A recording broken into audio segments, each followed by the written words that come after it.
Buenas tardes, ¿se me oye? Sí. Bienvenidos a este maravilloso espacio Telefónica para un acto en el que tenemos tres escritores descomunales: Mohamed El Morabat, Teodoro Kalifátides y Mónica Zoustova. Un aplauso para los tres.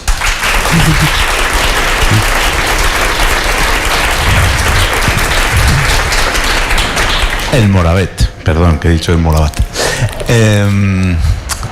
Voy a empezar por el final, porque me han dicho, al final di que ellos van a firmar libros y que se venden. Esto es lo importante, no lo olviden. Pues al final se venden sus libros y los van a firmar, ¿vale? Que quede claro. Después ya lo repetiré si me acuerdo, pero en fin, esto para empezar. Bueno, son tres escritores a los que les unen muchísimas cosas y cuyas obras se interrelacionan muy bien. Por eso es importante haberlos reunido aquí, gracias al mejor editor del mundo, entre otras cosas, que es Joan Tarrida, editor de Galaxia, editor de todos ellos, editor mío también. Un aplauso para Joan Tarrida, que está ahí. Por el simple hecho de tener ese ojo que nadie tiene. Son tres escritores transterrados, que es una palabra trágica, ¿verdad? Una palabra trágica, bonita, pero que suena tan tremenda, ¿no? Que buscaba yo una palabra para definirlos y no se me ocurría una mejor, ¿no? Esos escritores transterrados que llegan a afirmar con radicalidad cosas como las que dice Kalifátides en ese libro maravilloso que es el pasado no es un sueño, que la inmigración es un suicidio. No dice una tragedia, no dice un mal augurio, no dice una pena, dice un suicidio. Y me gustaría empezar con los tres por ahí, porque los tres yo creo que también han experimentado ese suicidio, lo han escrito, y también ese renacer, ¿no, Mónica? Para empezar contigo. Pues, como haces en tu última novela, por ejemplo. Sí, gracias por esas presentaciones. Thank you for the gracias. Todo el mundo, me alegro que un viernes pues no hay tanta gente. La verdad es que para todo el mundo que se va de su país como exiliado, esto quiere decir que no puede volver a su país, porque el exilio lo entiendo así, no puede volver a su país porque hay una guerra o hay un totalitarismo, y entonces el exiliado tiene que quedarse en el país de acogida. Pues yo creo que suicidio lo es, y bueno, se podrían buscar muchas otras palabras, pero yo creo que suicidio es realmente la palabra más que mejor lo explica. Y creo que todos los que hemos experimentado esto y que somos escritores no podemos escribir sobre otra cosa. Yo creo que yo tengo el exilio en todas mis obras. Para decir un poquito cómo fue esto, mis padres vivían en Praga y después de la invasión rusa, como bueno, un tema que estamos tratando también ahora en otro contexto geográfico, pues después de la invasión rusa del 68, mis padres, al cabo de unos años, a mediados de los 70, decidieron marchar a los Estados Unidos, y no era posible marchar directamente, de modo que se fueron a través de la India y allí pidieron los visados.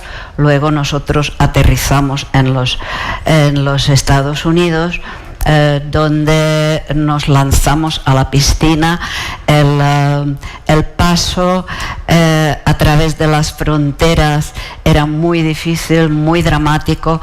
Mi padre incluso tenía pues una cuchilla guardada en el bolsillo por si las cosas no salían redondas, pero por suerte no llegó a hacerse nada, porque bueno, pudimos pasar todas las fronteras y aterrizar en los Estados Unidos.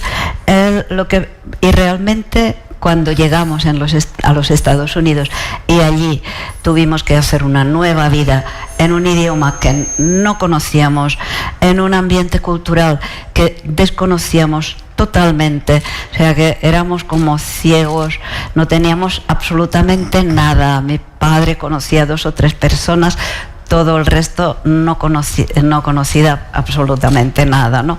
Luego yo hice más o menos el mismo proceso otra vez para España, pero esto ya es otra historia. De ahí ese título maravilloso que es Nos veíamos mejor en la oscuridad. Que así llamas el último libro, ¿no? Porque la oscuridad era más clara incluso que el exilio, ¿no? La oscuridad era el totalitarismo, entre otros símbolos se puede ver así, y la verdad es que con el exilio llegaron muchísimas cosas malas, algunas buenas, muchas buenas. Para mí misma me llegaron, se me abrieron todas las puertas. Estoy muy contenta de haberme exiliado. Fue la mejor decisión de mis padres. Estoy agradecida eternamente de que hayan decidido esto, pero es verdad que supongo que luego hablaremos del idioma y todo esto, que se perdió, que bueno, que no, todo eso. Pero sí, para mis padres muchas cosas se perdieron. Para mi madre, por ejemplo, los idiomas que ella sabía luego no pudo aplicarlos en los Estados Unidos, y bueno, muchas otras cosas. Pero ya digo, el enriquecimiento, si uno es abierto en el exilio, es mucho más importante que lo que ha dejado atrás, así lo veo yo. No, de hecho, ese trasterramiento lleva consigo una especie de translenguamiento también, es decir, que tenéis que aprender otro idioma e incluso escribís en otro idioma, como es el caso de Teodor, que pasa de escribir, pasa a aprender perfectamente sueco para escribir en él. Y describes, Teodor, lo de esa ausencia de lengua y ese exilio como un conejo despellejado, como un conejo al que le han quitado la piel y que tiene que, aprender a volver a ponerse otra piel. Y dentro de esa otra piel también es otra lengua. Teodor.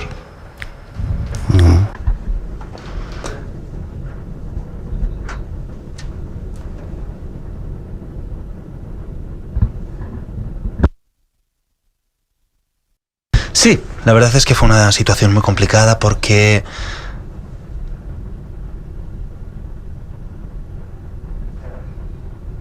es como una pequeña muerte, ¿no? Dejar tu país. Pero bueno, depende. Yo tenía 25 años, tenía todas las experiencias que un hombre de mi edad podía tener. Pues me había enamorado, había estudiado, me había perseguido la policía, había estado en la cárcel, me habían pegado una paliza, había estado en el paro. Y mi primer trabajo en Atenas fue vender el periódico para ciegos. Y la primera editorial a la que llamé fue propiedad de una pareja ciega y me dijo: mira, has venido al cliente incorrecto. Y fue como el final de mi carrera profesional, ¿no? Así que, bueno, el hecho de ir a Suecia, en ningún sentido tenía la sensación de que yo fuera a caer dentro de la miseria de la emigración. Yo tenía una idea sobre lo que quería hacer. Mi idea era muy sencilla. Básicamente, creo que todos lo han hecho desde la antigüedad, todas las personas que abandonan su país. La idea era aprender el idioma, no solamente para poder trabajar, sino también para poder expresarme, para poder ser una persona decente, digamos. ¿Cómo puedes declararle tu amor a una persona? ¿Cómo puedes rezar a tu Dios? ¿Cómo puedes cantar en un nuevo idioma? Básicamente esta era la idea. Pero para hacer esto, el precio era olvidarme del pasado. No podía lidiar con ambas cosas, con ambos mundos al mismo tiempo. Entonces, durante 3 o 4 años estuve viviendo totalmente sumergido en el lenguaje sueco. Y la formación a principios de los 60, la educación, era bastante mala, todo hay que decirlo. Y por esto estaba aprendiendo la lengua, pero tardaba mucho en aprender algunas palabras. Por ejemplo, uno dice sert, el otro dice surt, y esto es realización, por ejemplo. Entonces, pues entré entré a comprar un periódico y le pedía un jersey, algo así, ¿no? Para que me entendáis. Entonces, aprendí que estudiar es un proceso multidisciplinar. Aprendes con la cabeza, pero también aprendes con el cuerpo, porque la realidad tiene un idioma, tiene un lenguaje. Las vitrinas, los escaparates de los negocios son un idioma. Y pensaba que si permitía que este lenguaje, este idioma, entrara dentro de mi cuerpo, pues que al final esto pues haría posible que pudiera escribir en este nuevo país. Entonces la decisión de escribir realmente no fue tal, fue más bien un accidente. Empecé a pensar en palabras suecas y de repente empezaron a fluir versos en sueco en mi cabeza. Como si fuera lluvia. No era algo buscado a propósito, sino que me lo encontré de casualidad y empecé a escribir, y después de un tiempo pues tenía varias páginas escritas, así que lo que hice fue juntarlas todas y se lo mandé a la casa editorial más importante de Suecia, la más grande. Y pensé, bueno, esto no va a tener ningún sentido, no va a pasar nada. Pero me equivoqué, porque 3 días más tarde recibí una carta. Joven, venga a la oficina que vamos a firmar un contrato. Y de repente era escritor. Bueno, en realidad había escrito desde que era niño. Era mi manera de ser, escribir. Pero escribir en sueco era harina de otro costal. Entonces, ¿cuál es la dificultad de escribir en otro idioma? Bueno, tiene la dificultad de que la realidad, la nueva realidad, es un nuevo idioma. Quiero decir, hay una muerte griega, una muerte sueca, una muerte española, y aunque todos pues vamos a tener que morir, la muerte es diferente, la pena es diferente, la expresión es diferente. Recuerdo que una vez estaba en una isla aislada y encontré las tumbas de algunos soldados rusos que habían fallecido durante la guerra, entre Rusia y Suiza en aquel momento. Entonces tenía una percepción muy diferente de su muerte. Era una muerte distinta, era una muerte rusa. Y dije, bueno, no puedo escribir sobre Suecia y la realidad sueca en otro idioma que no sea sueco. Así que intenté, empezar a leer, y de hecho nunca he dejado de hacerlo, nunca he dejado de leer y de intentar seguir aprendiendo. Y un problema importante es que el idioma cambia, y tú lo sabes muy bien, por supuesto, y Mónica también lo sabe. Llegas a un país y trabajas, y de repente el trabajo ya no es tal, sino que una palabra, pues por ejemplo, significa otra cosa. Entonces, ¿qué haces? Pues vale, de acuerdo, pues venga, pues vamos a hacer esto de otra manera. Entonces el trabajo pierde como el valor que tenía, ¿no? Alguien sin un trabajo, por ejemplo, pues una persona que no trabaja, pero es una persona que no tiene empleo. Y de primeras no entiendes lo que significa empleo, porque es lo mismo que trabajo, pero no es la misma palabra. Y de repente, pues tienes que vivir tu vida con palabras distintas, y esto cambia todo el rato. Estamos hablando, por ejemplo, de divorcio, ¿de acuerdo? Pero la palabra divorcio desaparece y adquiere otro significado, que es ganar tu libertad, como humano, como hombre o como lo que sea. Entonces tienes que seguir todo esto, tienes que seguir este proceso del idioma. Y creo que esta es la parte más complicada, porque lamentablemente el proceso del idioma no es un proceso estándar. Los nuevos idiomas entran dentro de los propios idiomas, del inglés, del árabe. En el caso del sueco, por ejemplo, hay muchas palabras árabes procedentes de niños de familias árabes, que por ejemplo hablan sueco y árabe entre ellos, pero entre ellos muchas veces hablan en árabe. Entonces a lo mejor una persona sueca pues aprende sus palabras. Yala, por ejemplo, yo nunca había escuchado la palabra yala, pero la he aprendido. Significa ven, yala, ven. O este tipo de cosas. Entonces esto significa que hay que entender el nuevo idioma, y esto significa que es una cuestión de la nueva sociedad, en última instancia.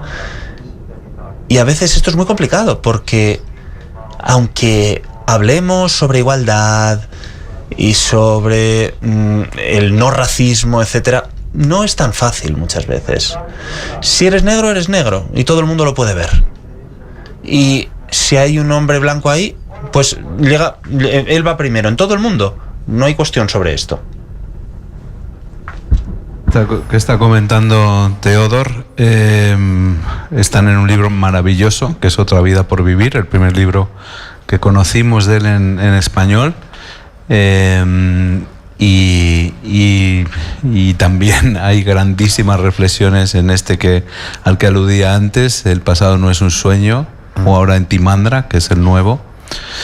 Y seguro que Mohamed, que estaba al lado de él pensando y asintiendo, también él sabe de lo que es lo que es el trasterramiento y el traslenguamiento, y también sabe, como decía Teodor ahora, de ese grandísimo mar que es un lenguaje mestizo, porque el castellano es una lengua árabe también, es una lengua latina árabe israelí en sus inicios, una especie de amalgama central que venía del latín, pero fue completamente preñada de maravillosas palabras árabes, y que luego todo eso, pues en el poema del Mio Cid se ve cómo todo eso luego se convirtió en castellano, en catalán, en mallorquín, en valenciano. O sea, es ese Big Bang que se produce ahí, ¿no? ¿Cuáles son tus reflexiones sobre ese translenguamiento? Gracias. Bueno, buenas tardes. Bueno, hay que decir que acabas de ganar, que has ganado el premio Málaga este año por este maravilloso libro, El invierno de los jilgueros. Sí, gracias, sí. Que habla de estas cosas. Sí, bueno, se mencionan, sí. Bueno, para empezar debería decir que soy de Alhucemas, es decir, nací en Alhucemas, es una ciudad que está en el norte de Marruecos, y mi lengua materna, es decir, la primera lengua que escuché y que pronuncié es el rifeño, que es una variante del amazigh, del bereber. Lo primero, digamos, es la primera lengua con que mi madre, mi abuela me decían fillusino, que significa polluelo mío, y luego me cubrían de besos, y cuando un poco más tarde descubrí cómo era el aspecto de un polluelo, me llevé una sorpresa tremenda. Dije, esta es mi primera conexión con una verdadera metáfora, ¿no? Digo, mira, mi abuela utiliza metáforas y las utiliza conmigo. El rifeño para mí es una lengua oral. Yo no tuve, ahora en Marruecos se está enseñando, pero para mí yo solo sé hablar el rifeño y el amazigh. No tuve la oportunidad de estudiar, así que no sé escribir en él. Luego, a los 5 años, este es el primer contacto con la primera lengua. Esto es para explicar un poco el proceso ese de traslenguamiento. Luego, el segundo contacto es con el español a través de la televisión española, a través de los dibujos animados.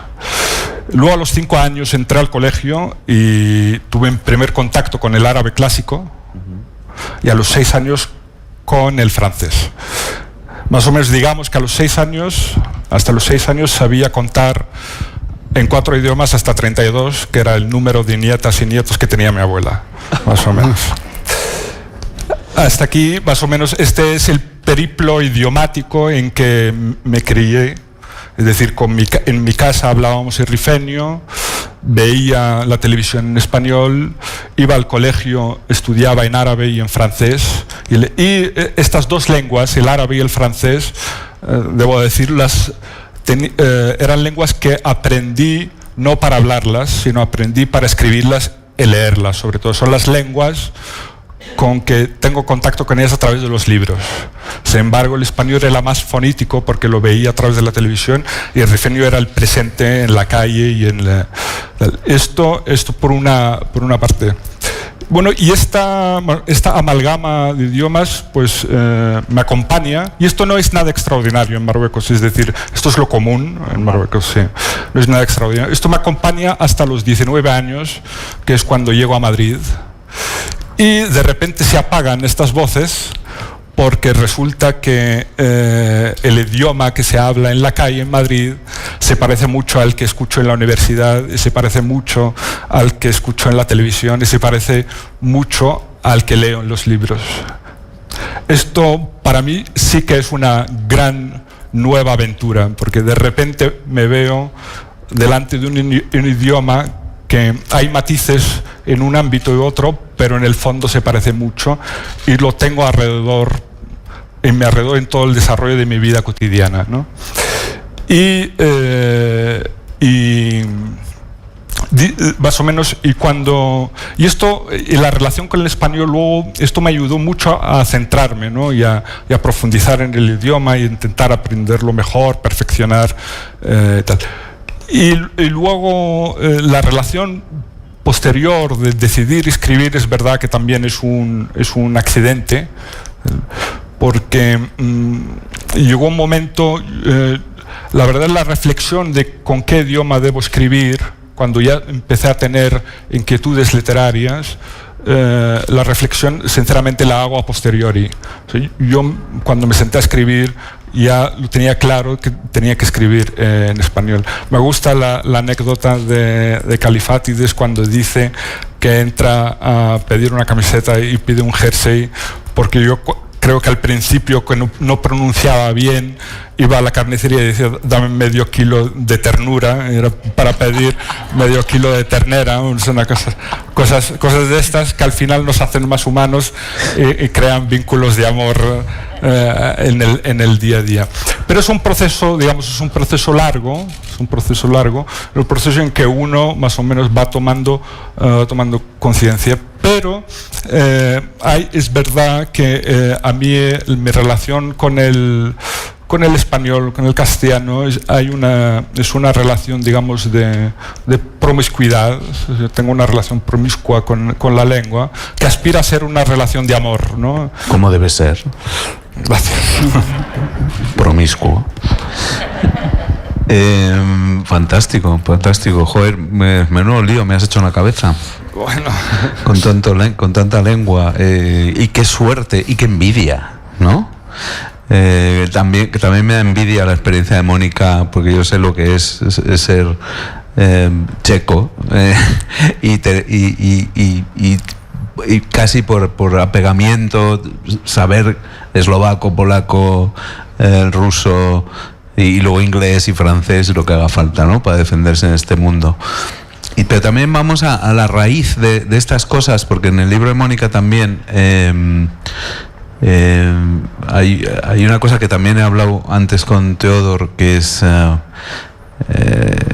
que la cultura griega es muy profunda y muy potente, porque es una cultura escrita en correlación con el rifeño, que es una lenguaje oral, y en correlación con la visión que tenía Mónica de su padre como un odiseo, gracias al mito, a la mitología griega escrita, que nos da escrita, ¿no? Me decía también Teodor que en esos momentos de tremendo drama, que también es una oportunidad del exilio, en el fondo, al final, lo que salga de todas las sinrazones es la cultura, ¿no? O sea, el apego a la cultura. ¿Eso, Mónica, a vosotros os salvó de alguna manera? Cuando dejasteis todo, dejasteis una cultura para entrar en otra y os apegasteis a ella. Sí, yo creo que realmente fue así, porque yo tengo la suerte de provenir de una familia muy culta y entonces yo desde pequeña, aparte de, lo has dicho muy bien, de tener contacto ya en la escuela con 2 idiomas, o de hecho 3, el checo, además el eslovaco, porque era Checoslovaquia, y en la tele radio se hablaba 50% del checo y 50% del eslovaco. Estuvimos totalmente acostumbrados a esto. Además, estudiábamos el ruso, que aunque era la lengua del enemigo y del invasor, y la mayoría incluso de los profesores no daban clases de esto muy bien, porque se tomaban su distancia, pero bueno, para mí era un idioma y una cultura, y entonces tenía como, me interesaba, porque claro, provenía de un ambiente. Mi padre era lingüista y pues la casa estaba llena de libros en toda clase de idiomas, sobre todo idiomas muertos. Mi padre sabía más idiomas muertos que vivos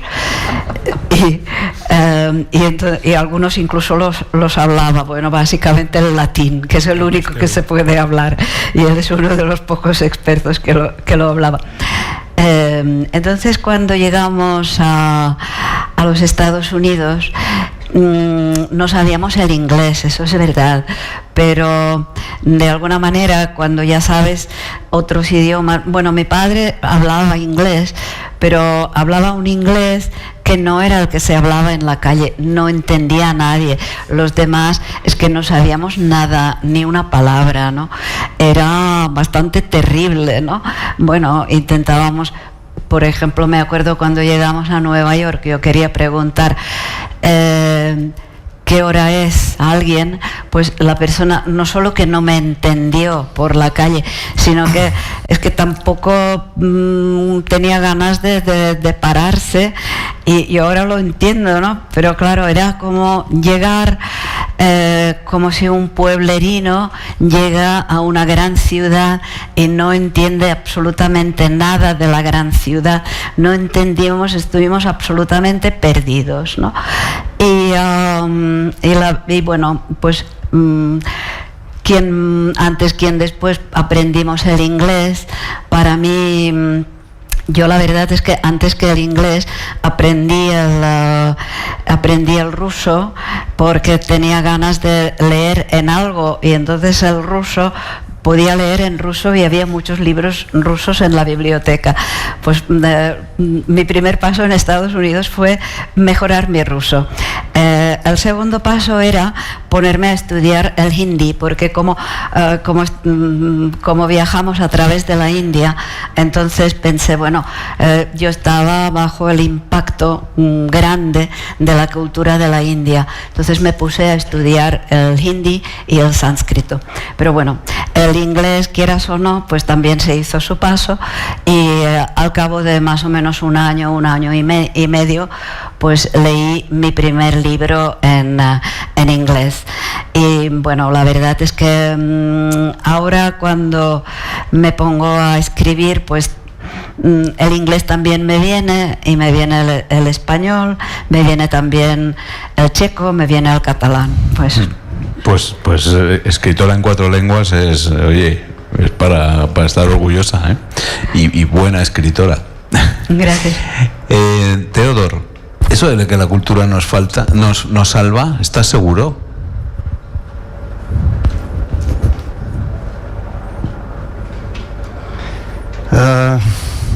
I'm afraid, yes.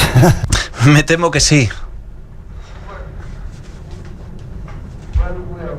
Cuando nacemos, no heredamos nada de nuestros padres. Podemos tener los padres más extraordinarios, amables, educados. No recibimos nada de esto. Lo que recibimos, lo que heredamos es pelo, brazos, pies, etc. Lo cual significa que básicamente todo ser humano tiene que empezar desde cero. Hay que aprender absolutamente todo de nuevo.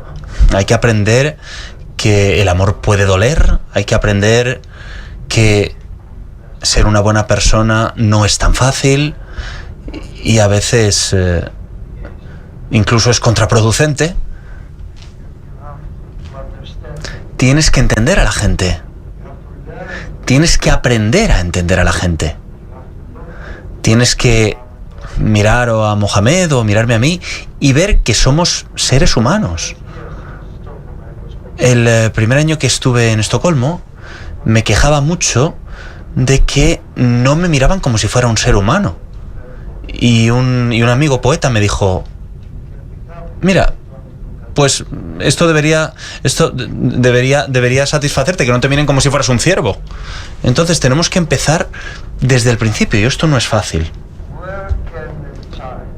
Entonces, ¿dónde puede aprender un niño algo sobre la vida o sobre la humanidad? Esto es la cultura.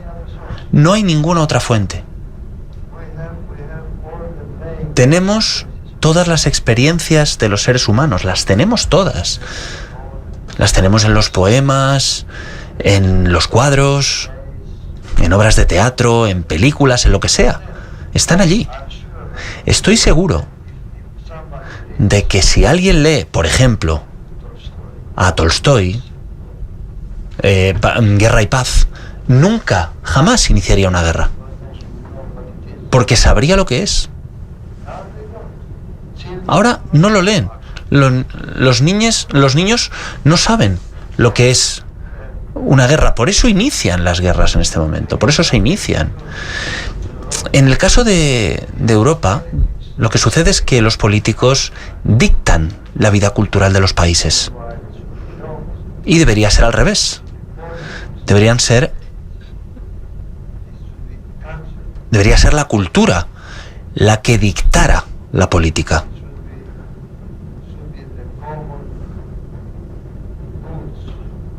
Deberían ser los elementos comunes, la paz, la salud, la seguridad,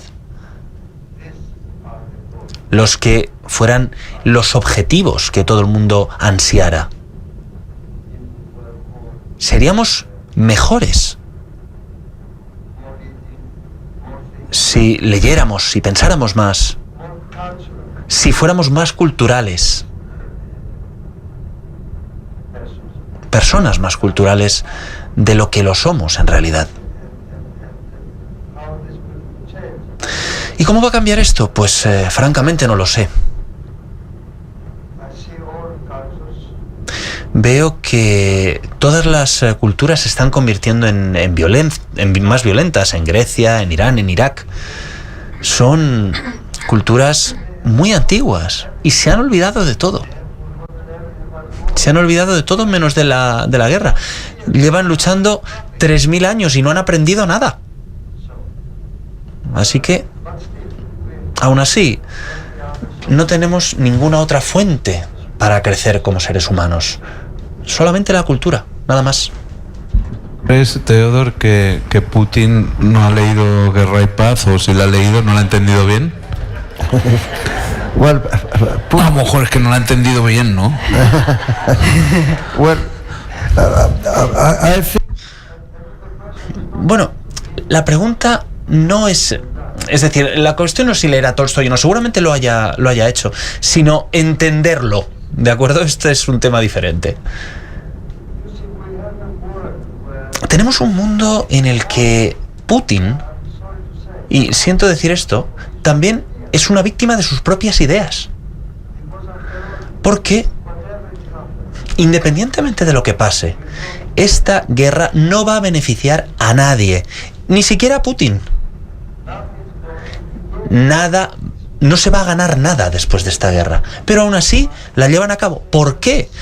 Porque tienen un conjunto de ideas, valentía, machismo, mi país, tu país, mi gente, etcétera.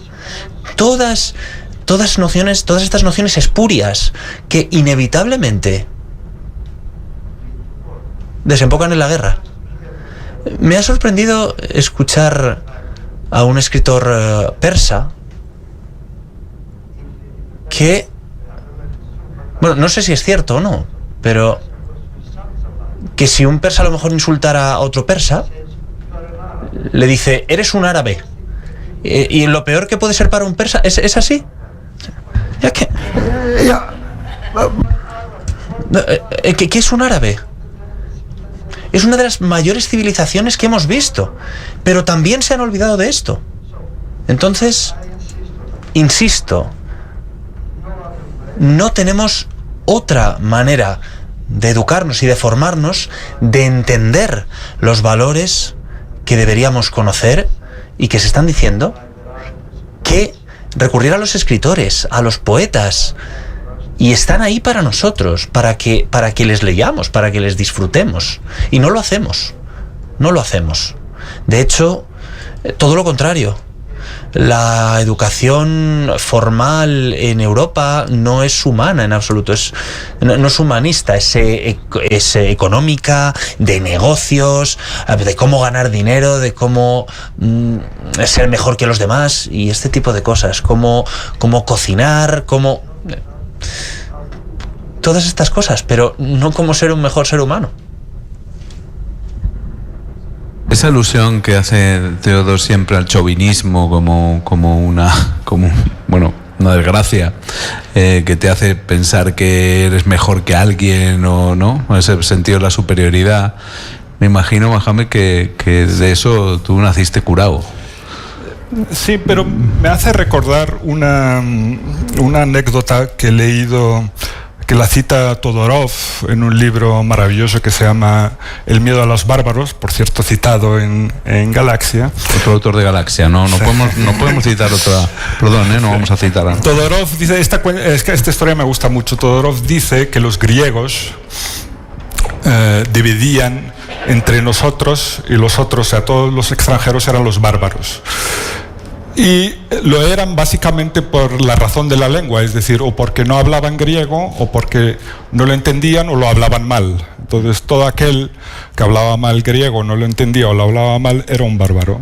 Hasta que llega Estrabón, basándose en un tratado de geografía, etnografía perdido de Eratóstenes, creo. Entonces Estrabón se da cuenta y dice, entonces los bárbaros que nosotros no hablamos su lengua, nosotros para ellos somos bárbaros también. Entonces le dio la vuelta a la tortilla y Eureka, o sea, se abrió todo un mundo de posibilidades, ¿no? Pero esta idea, y en ese libro Todorov dice algo maravilloso a colación con lo de la cultura, dice: el miedo a los bárbaros es lo que nos puede convertir a nosotros en bárbaros. Es decir, el miedo a no entender al otro, el miedo a no aceptar al otro, el miedo de no empatizar con el otro, el miedo de no aceptarlo tal como es, de no entender, de no conversar, de no dialogar, es la mayor amenaza que nos puede convertir a nosotros en bárbaros. Y esto se ve ahora en la guerra que estamos teniendo y en las tantas guerras que hay en curso en el mundo. Pero es verdad que la contingencia del uso de la cultura como la única vía para poder hermanarnos como iguales y como diferentes es a través de la cultura. Eso lo tengo muy claro, sinceramente, y en eso estoy muy de acuerdo con... Sobre todo así es una alusión fundamental en este gran mesa mestiza que tenemos aquí. Has dicho, le dio la vuelta a la tortilla, un término español, y eureka, que es un término griego. Hemos ido del paladar y del gusto a la filosofía en 2 frases. Te felicito, Mohamed, por estas alusiones. La cultura como tabla de salvación. Pero me imagino, Mónica, que viendo lo que está pasando, a ti se te tiene que revolver todo por dentro de una manera atroz, ¿no? Viendo lo que está pasando en nuestras fronteras ahora, ¿no? Sí, la verdad es que un poco yo lo viví de niña, ¿no? Una invasión rusa en Praga. Y era una niña, pero me acuerdo perfectamente bien, porque, bueno, es algo que uno no puede olvidar nunca, ¿no? Que te despiertas por la noche y ves cómo circulan los tanques, te despiertas con un gran ruido y entonces, bueno, ves los tanques circulando por la calle y entonces, bueno, los padres ya estaban también despiertos y dicen, bueno, son los rusos que han invadido nuestro país, ¿no? Que han querido, pues, machacar la primavera de Praga en el 68. Pues luego incluso vi a un compañero de clase que quiso parar un tanque, detener un tanque, y bueno, un tanque no se detiene ante un niño, ¿no? O sea que, bueno, lo que pasó en Praga era grave, pero lo que estamos viendo ahora es, no sé, la tragedia más grande que quizás yo en mi vida he visto. Es que me parece como, no me lo puedo creer que realmente esté pasando, ¿no? Y la verdad es que personalmente siempre he pensado que Putin no haría nada bueno, que Putin era muy peligroso, y no solo yo, pero me lo decían hace unos 10 años. Fui a Rusia a entrevistar a mujeres que estuvieron en el Gulag, que esto también es una especie de exilio. Las mujeres que estuvieron, pues, en el Gulag para trabajos forzados, y sobre las experiencias de estas 9 mujeres escribí un libro que se llama Vestidas para un baile en la nieve. Pero lo que quería recordar ahora es que todas estas mujeres, algunas más mayores y algunas más jóvenes, y todas me dijeron que Putin era extremadamente peligroso. Las que vivían fuera de Rusia decían que no querían volver a Rusia, que estaban vendiendo sus propiedades porque no querían volver a una Rusia de Putin, básicamente un país donde había una un dictador, porque cada vez más se veía que era un dictador. La gente dice, se ha convertido en dictador. No, siempre lo ha sido.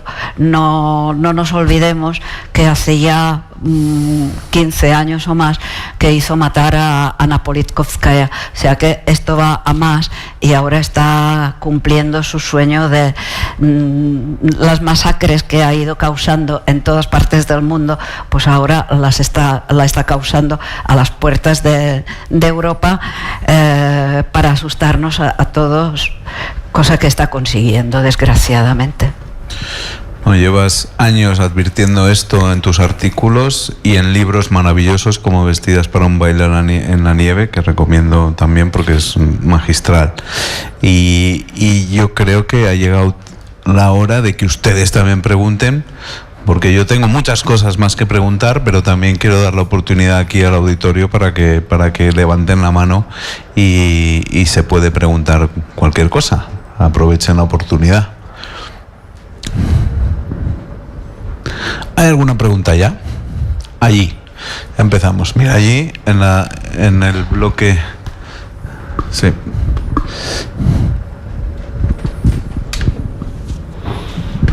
Buenas tardes. Quiero preguntaros una cosa. Yo también soy extranjero, vivo aquí en España y también escribo en castellano. Pero cuando escribo en castellano, yo nunca tengo un problema, porque nunca sé si lo que escribe está bien. Porque doy el manuscrito a una persona y me dice, no, tiene que corregir todo eso. Entonces corrigen y luego pasa el manuscrito a otro y dice, no, esto está mal. Eso no es castellano. Entonces tengo un lío que nunca sé si escribe bien o no en castellano. Claro. ¿Cómo te entiendo? O sea, darte cuenta de que no sabes si está bien o mal es un buen paso para empezar, ¿eh? ¿No? Yo comparto contigo esa sensación. Yo llevo tiempo ya escribiendo en español y cada vez tengo dos sensaciones que me acompañan. Una es de provisionalidad, sentir que en cada frase puedo precipitarme por un abismo, y a la vez tener la sensación de extrañamiento, de sentirme un intruso, un impostor, un infiltrado. Y estas dos sensaciones me llevan a ponerme delante del espejo de mi fragilidad. Y yo creo que estando consciente de mi fragilidad es la única forma de, a lo mejor, puede escribir algo digno de ser leído, sinceramente. Así que si te sientes inseguro, para mí es un buen momento para seguir escribiendo. ¿Y vosotros? ¿Teodor? Yeah. ¿Qué opinas? ¿Que has tenido experiencias así? No saber. I did not really understand with the question. Realmente no he entendido la pregunta. Please in English. He asked that he was. Está diciendo que escribe en español, pero que su idioma materno es el inglés. Y no sabe si lo hace bien o mal. Y la gente, cuando se lo da a que lo corrija, la gente le dice, mira, tienes que corregir esto, tienes que corregir aquello, y es un lío. Y siempre como que está perdido, ¿no? Como que se encuentra perdido en esto. Sí, bueno, es parte del juego, ¿no? Ser criticado y tienes que estar abierto siempre a estas cosas.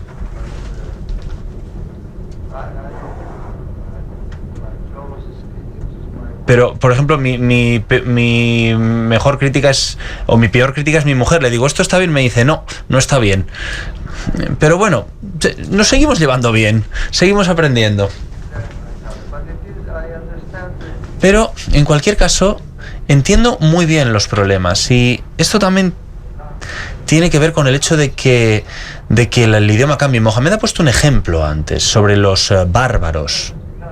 Y tiene toda la razón.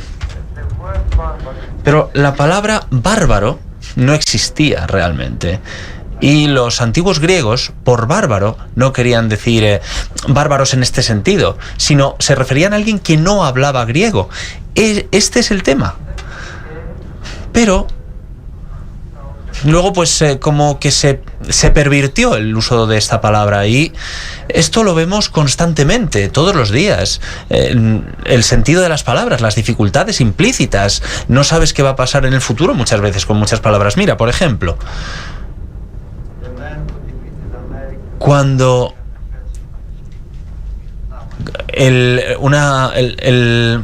un general americano en Vietnam estaba visitando París,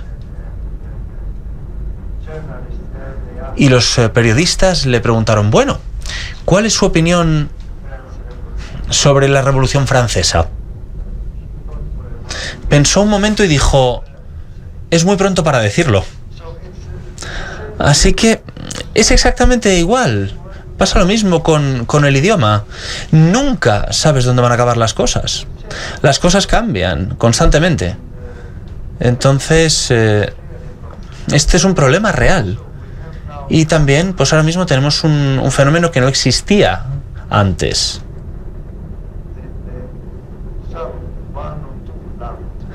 Que uno o dos idiomas se convierten en hegemónicos en el mundo.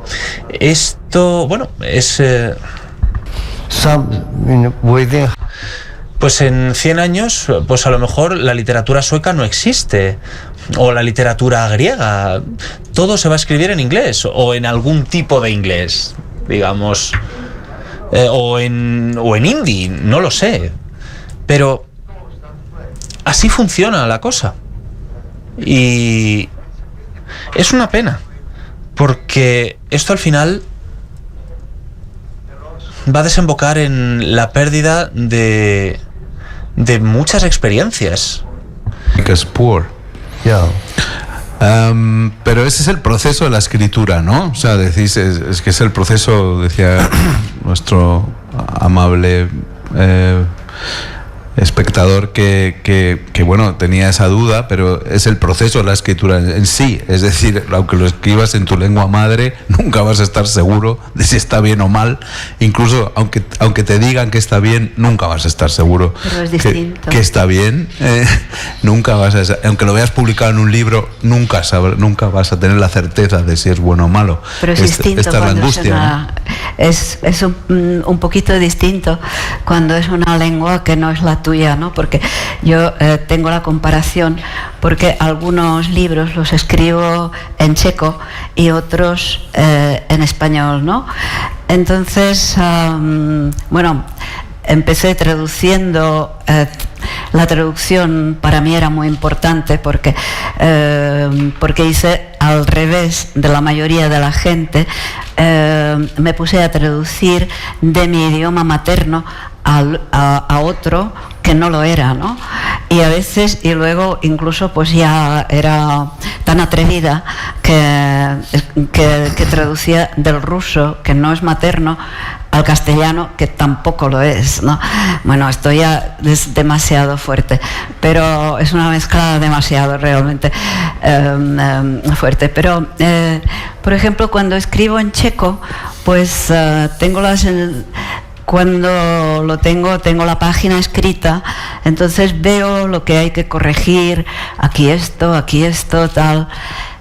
En cambio, cuando lo leo, lo que he escrito en castellano, lo que acabo de escribir, es que no lo veo tan claro, es un laberinto para mí, y tengo ganas de enseñárselo a otra persona, como bueno, dime algo, pero también al mismo tiempo tengo mucho miedo que me digan, qué horror, pero por favor, ¿por qué no te ciñes a otro idioma? Entonces lo trabajo una y otra vez y solo luego se lo enseño a alguien, ¿no? Porque también está, bueno, supongo que todos vosotros sabéis esta sensación de que cuando tenéis un texto a medio escribir, que pensáis, es que no tengo nada de talento, soy un horror. Y solo después, cuando se trabaja y cuando ya tenéis como la última corrección, la última versión, que pensáis, Bueno, igual no está tan mal del todo, pero creo que todas las dudas son muy importantes y creo que para un creador cualquiera lo más malo, lo más contraproducente es cuando se siente demasiado seguro en algún terreno. Sí, eso es lo peor. No, eso había también que a lo mejor la madurez de un escritor es cuando disfrutas más corrigiendo que creando, ¿no? Sí. O redactando, ¿no? Que es un proceso. Pero hay más preguntas, seguro. Por esta zona. Sí, hola. perdón. Dale. Hola, gracias a los cuatro por compartir esta experiencia.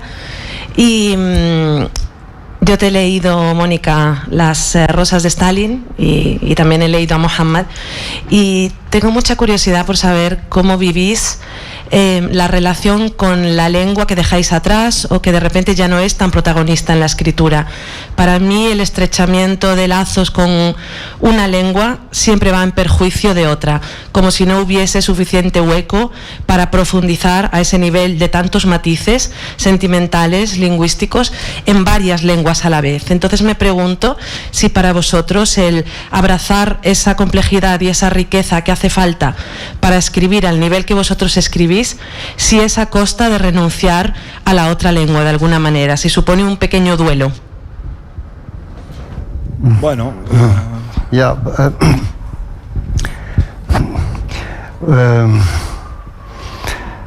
entiendo un poco español, hablo un poco español, pero la pregunta es esencial, muy compleja. Can somebody translate it for me in English? ¿Alguien me puede traducir la pregunta al inglés, por favor? ¿Cuál era la pregunta? No, Dale el micrófono, pregúntale. El micro. Give the lady mic. So Denle un micrófono a la señorita para que pueda plantear la pregunta. Sin problema, vamos a repetir la pregunta en español. Me preguntaba si en qué medida es una pérdida de tu idioma anterior cuando utilizas un nuevo idioma en ese nivel de matices y de complejidad, si significa que tienes que dejar ir el otro idioma, y si hay una cierta pérdida, un cierto duelo.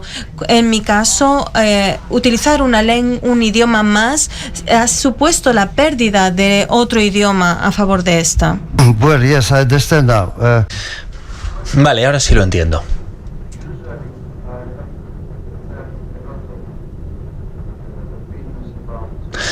He tenido muchas opiniones sobre perder la identidad, cambiar el idioma y demás. Estuve presente cuando un escritor ruso en una conferencia dijo que los escritores que escriben en otro idioma a su lengua, que no es su lengua materna, son cerdos, y que los cerdos no tienen que escribir. Y yo estaba allí, como digo, así que en aquel momento pues esto me creó un poco esta sensación de que yo no existía, ¿no? Pero creo que esto es lo que estábamos diciendo, son las ideas contra las que estoy trabajando, es el absolutismo de algunos valores. Yo soy la misma persona si escribo o hablo en sueco. A lo mejor desaparecen algunos matices, pero son solo matices. Hay muchas cosas que puedo decir mejor en sueco que las que puedo decir en griego en algunas ocasiones, por ejemplo. ¿Por qué? Porque en sueco, si dices no, normalmente quieres decir no.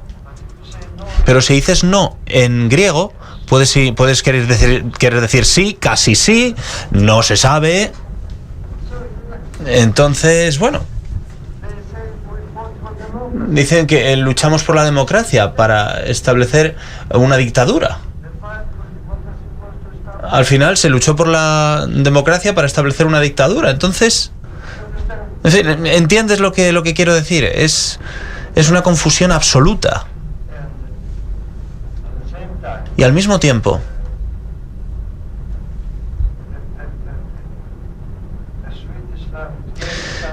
la lengua sueca me dio algo que nunca había tenido en mi propia lengua, porque la lengua sueca es muy muy concreta, muy específica. La lengua griega está llena de términos abstractos. Estábamos hablando con Jesús sobre un término de Aristóteles, misalodoxía, que no existe en ningún otro idioma, porque no es ser fanático, no es ser patriota, sino que es odiar la opinión de otras personas. Y ya está. No tengo nada contra ti, pero odio tu opinión. ¡Hala, ya está! Entonces es una palabra muy civilizada, pero no se puede utilizar ya. Si odias su opinión, es como si lo odiaras a él. No es lo mismo, según dice Aristóteles. Entonces, la lengua sueca es muy concreta, muy específica.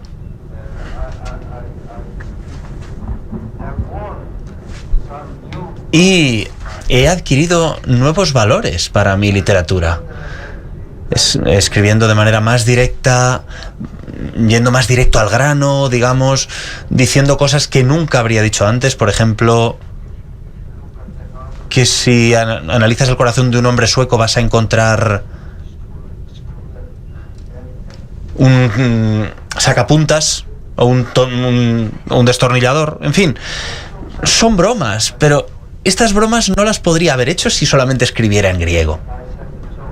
Entonces, no solamente con las bromas, también con otros elementos, ¿no? En general, creo que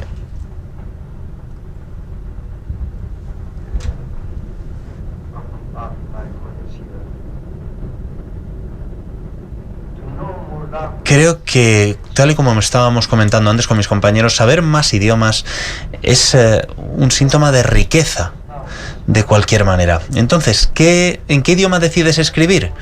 Bueno, supongo que Mónica escribiría en griego, si hubiera vivido en Grecia durante 20 años, y Mohamed a lo mejor escribiría también en griego, si hubiera estado viviendo allí durante 20 años. Si yo escribía en árabe, si hubiera viviendo en un país de lengua árabe. Si quieres escribir, esto es lo fundamental. Si quieres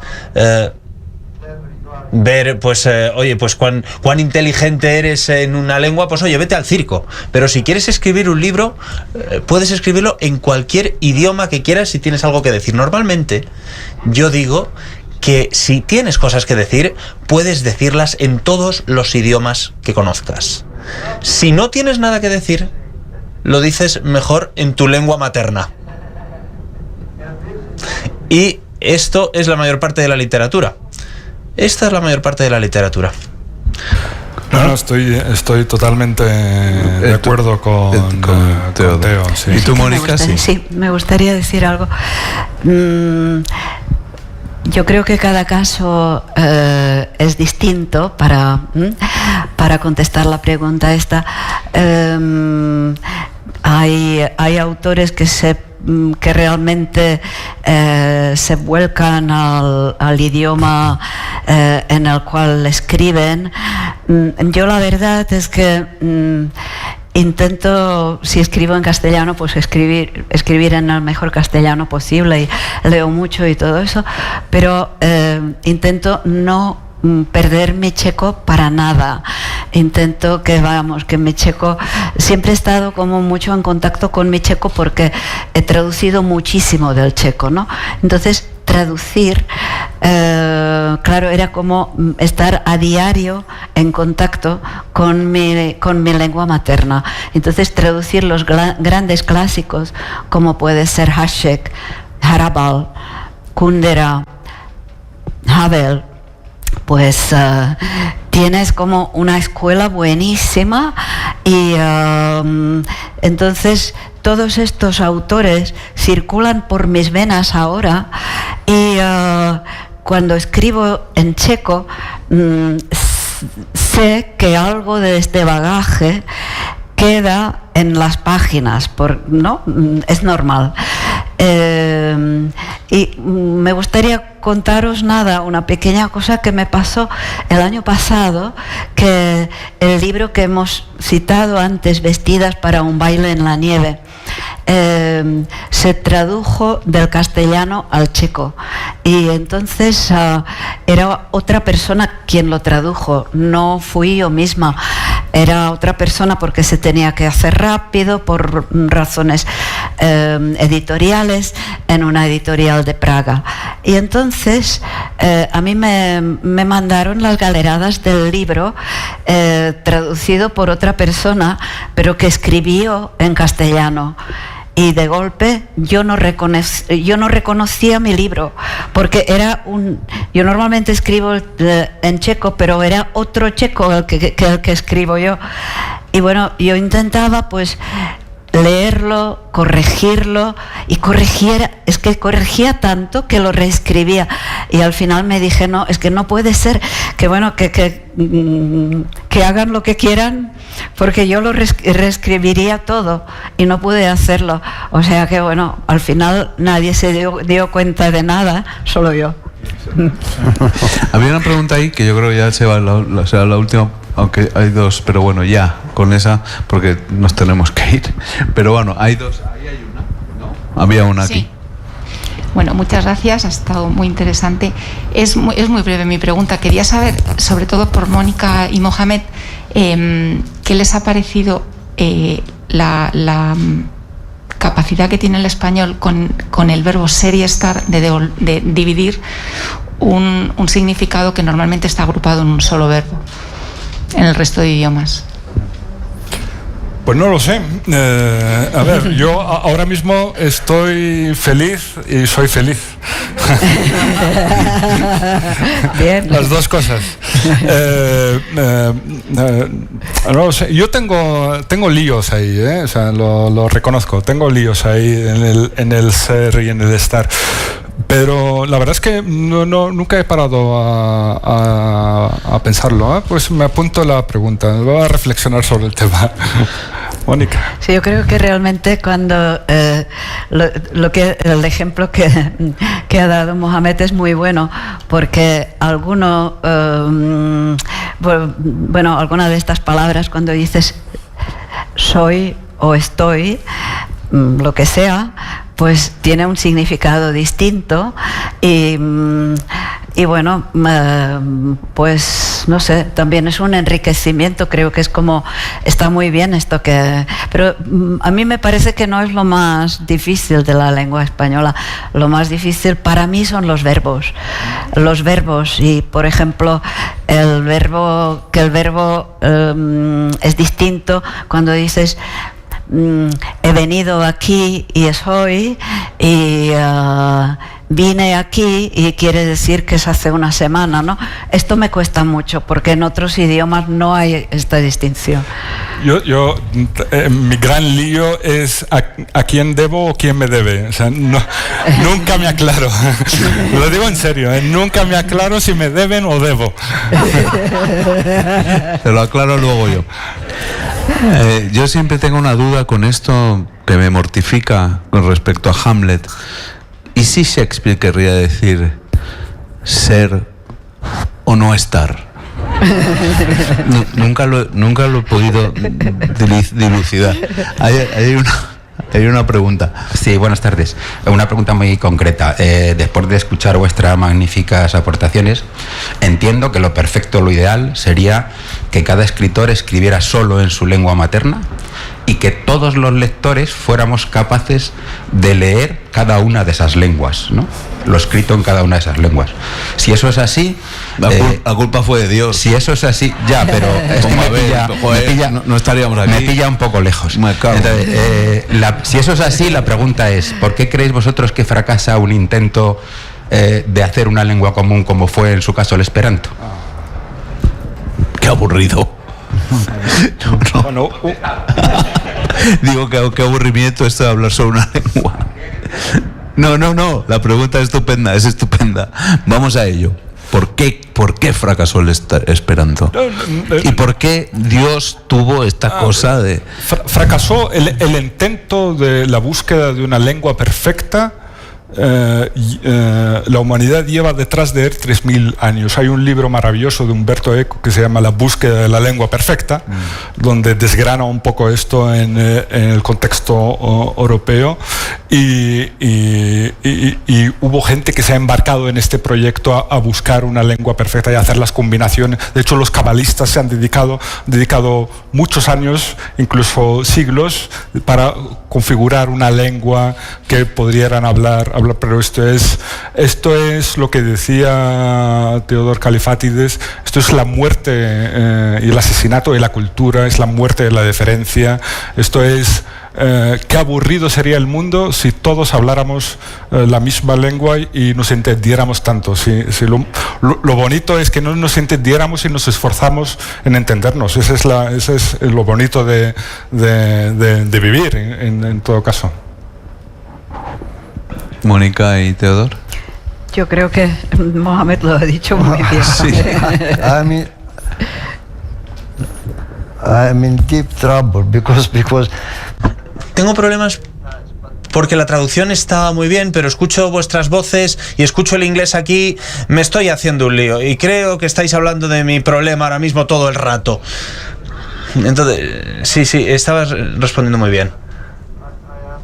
Sí, entiendo lo que ha comentado Mohamed, porque yo también he tenido este tema con mis hijos.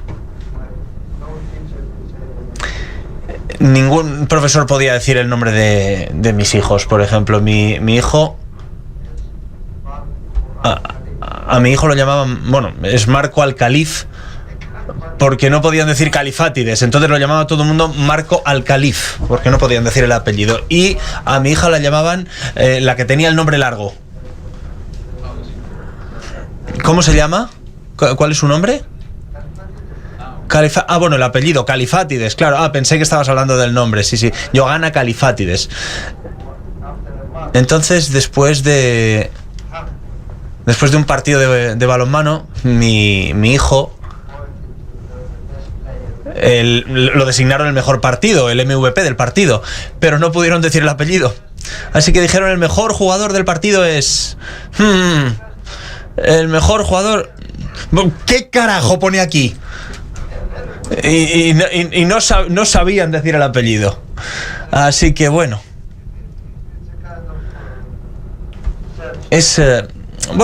Son historias que todos hemos tenido, pero yo creo, con total sinceridad, que estamos tan acostumbrados a nuestro idioma que no escuchamos cuando alguien habla en otro idioma.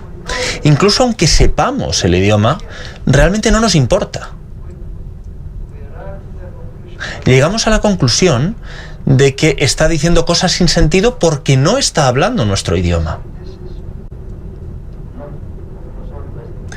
Y lógicamente este no es siempre el caso que se da, pero es muy frecuente. Si alguien empieza a hablar y te das cuenta de que no está muy seguro en lo que está diciendo, que está buscando palabras y tal, como que se pierde el interés y piensan que no vale la pena escuchar. Y pasa constantemente. También pasa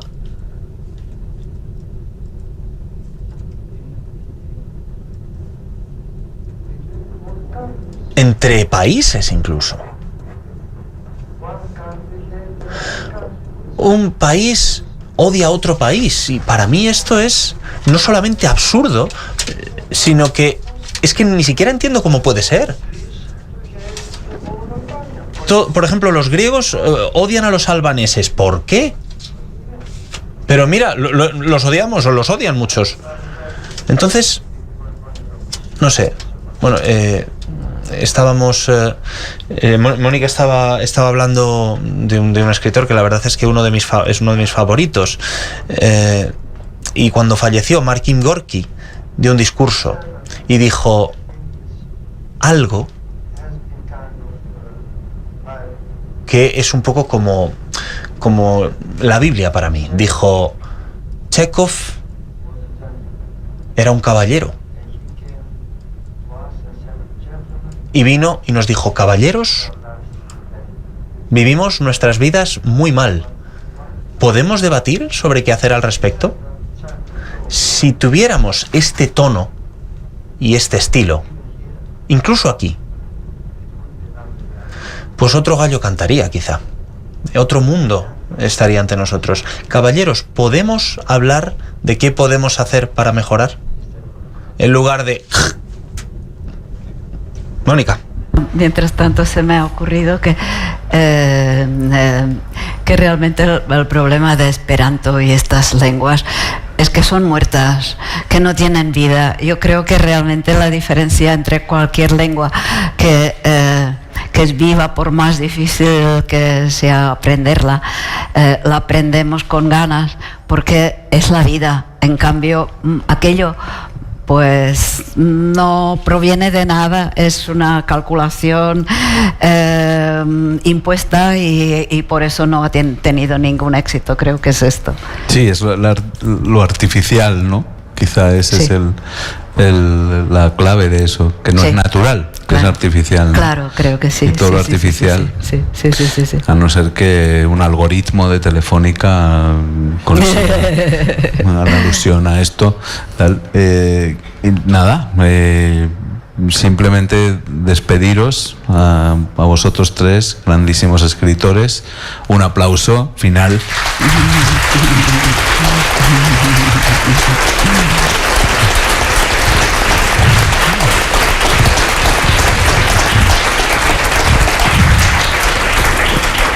Y muchísimas gracias a todos ustedes por venir. Gracias.